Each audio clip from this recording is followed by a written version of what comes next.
नमस्कार, मैं हूं हरीश सिंह और आप देख रहे हैं अपना पसंदीदा चैनल ह्यूमन टुडे। आज हम जिस गंभीर मुद्दे की चर्चा करने जा रहे हैं वह मुद्दा किसी व्यक्ति, जाति या धर्म से जुड़ा हुआ नहीं है, बल्कि यह इतना गंभीर मुद्दा है जो पूरे देश का मुद्दा है, आपके समाज का मुद्दा है, आपके घर का मुद्दा है, आपके बच्चों के जीवन और मौत का मुद्दा है। जब आप इसे गंभीरता से नहीं लेते हैं ना, तो अपने उस लाडले को खो देते हैं जिसे बचपन में आपने कभी अपने कंधों पर लेकर घुमाया था, जिसके पैदा होने के बाद आपके घर में खुशियां आई थी, लेकिन आपकी एक भूल के कारण आपका पूरा परिवार दुख के सागर में डूब जाता है। पूरा परिवार विचार शून्य हो जाता है। आपकी थोड़ी सी लापरवाही के कारण एक ऐसी घटना घर में घटित हो जाती है जिससे पूरा परिवार पूरी तरह से बिखर जाता है। अक्सर आप मीडिया के माध्यम से सुनते होंगे कि अमुक छात्र ने आत्महत्या कर ली। ऐसे मामले अधिकतर नीट और जी यानी मेडिकल और इंजीनियरिंग के लिए होने वाली प्रवेश परीक्षा की तैयारी के दौरान होती है। जब छात्रों को यह लगने लगता है, एहसास होता है कि मैं असफल हो जाऊंगा, मैं सफल नहीं हो पाऊंगा, और यह शब्द लगातार तैयारी करने वाले बच्चों के दिमाग में ठोकरें मारता रहता है।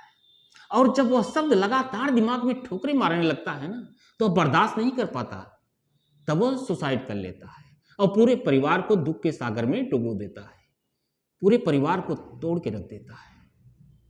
वर्ष 2023 में मात्र 6 महीने में देश के सिर्फ एक प्रदेश राजस्थान के कोटा में 27 छात्रों ने जी और नीट की तैयारी के दौरान भारी तनाव के चलते आत्महत्या कर ली। यह आंकड़ा चौंकाने वाला आंकड़ा है, परेशान कर देने वाला आंकड़ा है। अक्सर ऐसी आत्महत्याओं को लेकर कोटा चर्चा में बना रहता है। शिक्षा का हब बना कोटा मौत की फैक्ट्री बनता जा रहा है। इस मामले को लेकर हमने जीवनदीप हॉस्पिटल के निदेशक डॉक्टर ए के गुप्ता से बात की। अभी वो बच्चा मैच्योर नहीं हुआ है। 16 साल 17 साल के बच्चे वहाँ जा रहे हैं जिन्होंने अभी धूप छांव देखा नहीं है ढंग से, जिनको पता भी नहीं है कि कैसे इन तकलीफ़ों को, इन स्ट्रेस को कैसे मैनेज किया जाता है, कोई बताने वाला नहीं है उनको। पेरेंट्स की उम्मीदों का और उनकी सपनों का बोझ वो ढो रहे हैं। नीट और जेईई करना जीवन का अंतिम लक्ष्य नहीं है। तुम छोड़ो इसको, ग्रेजुएट बनो, तुम जाके आईएएस बनो, पीसीएस बनो, उसमें करो। परिवार, सबसे बड़ा परिवार जिम्मेदार है उसके लिए, जिसने बिना जाने सुने अपने बच्चे की मानसिक स्थिति को तौले हुए अपने आशाओं और उम्मीदों का पहाड़ उसके कंधे पर लाद दिया है। हर माँ बाप से कहना चाहूँगा, अपने बच्चे को पहले समझें, उसको समय दें, उसके साथ बात करें, रिलैक्स मूड में बात करें। हर बच्चे के अंदर क्षमता होती है, बस एक उसको निखरने का वक्त अलग अलग होता है। आत्महत्या की बढ़ती घटनाओं ने यह सोचने पर मजबूर कर दिया है कि इस दौड़ती भागती जिंदगी में माता पिता का बच्चों को समय न दे पाना कितना घातक होता जा रहा है। यह भी एक मूल कारण है जो बच्चों को एकांकी बना रहा है, और इस वजह से बच्चे अपने परेशानियों को खुद में समेटे हुए हैं, साझा नहीं कर पा रहे हैं, जो बढ़ते पढ़ाई के बोझ और गला काट प्रतिस्पर्धा के तनाव में आकर दुर्घटनाओं में तब्दील हो जा रहे हैं। इस वर्ष 2024 में जेईई के विभिन्न कॉलेजों के 50,798 सीटों के लिए 12,25,529 छात्रों ने प्रवेश परीक्षा में भाग लिया था। 5 मई 2024 को मेडिकल प्रवेश परीक्षा नीट होने वाली है। उस प्रवेश परीक्षा के लिए अभी तक 25 लाख से ज्यादा छात्रों ने फॉर्म रजिस्टर कर दिया है।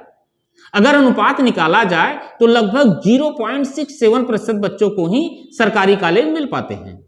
ऐसे में इस परीक्षा को पास करना किसी चुनौती से कम नहीं है, और इसका फायदा कौन उठाता है? कोचिंग संस्थान। विज्ञापन के मकड़ जाल में फंसकर अभिभावक लाखों रुपए देकर बच्चों को इस तरह के महंगे कोचिंग संस्थानों में एडमिशन करा देते हैं, जिसका एक बुरा असर बच्चों के दिमाग पे पड़ता है। वो सोचते हैं कि अगर मैं सफल नहीं हुआ तो पापा का पूरा पैसा डूब जाएगा। यह भी बच्चों के तनाव का एक सबसे बड़ा कारण है। जीवनधारा हॉस्पिटल के निदेशक वरिष्ठ चिकित्सक डॉक्टर आके पटेल भी आत्महत्या की ऐसी घटनाओं को गंभीर बताते हैं। आज के समय में माँ बाप जो है अपने बच्चों को डॉक्टर या इंजीनियर ही बनाना चाहते हैं, तो हमें ये लगता है कि माँ बाप की जो दबी हुई इच्छा या महत्वाकांक्षा है वो अपने बच्चों में पूरी होना देखना चाहते हैं, जबकि ऐसा नहीं होना चाहिए।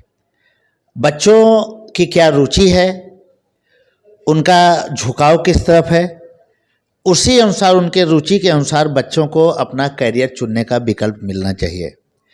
हमारा सुझाव ये है कि फाउंडेशन कोर्स बंद होना चाहिए।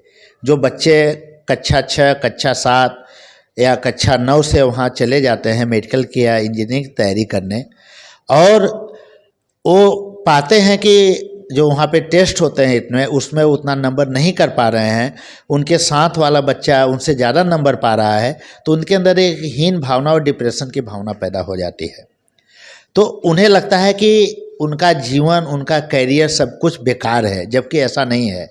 अगर सचिन तेंदुलकर डॉक्टर बने होते, इंजीनियर बने होते, तो वो भी शायद डिप्रेशन में आत्महत्या कर लिए होते हैं। हर बच्चे में कोई ना कोई खूबी होती है, ज़रूरत इस बात की है कि उसकी खूबी को हम निखारें और उसके रुचि के अनुसार उसके करियर को आगे बढ़ाएं।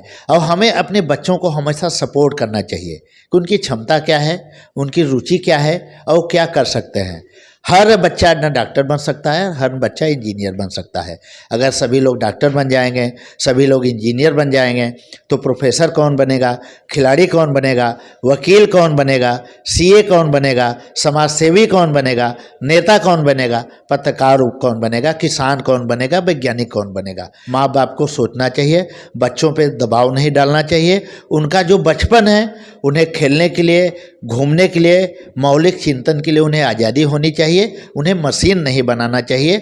और मेरा तो ये भी विचार है, कोचिंग बंद होनी चाहिए।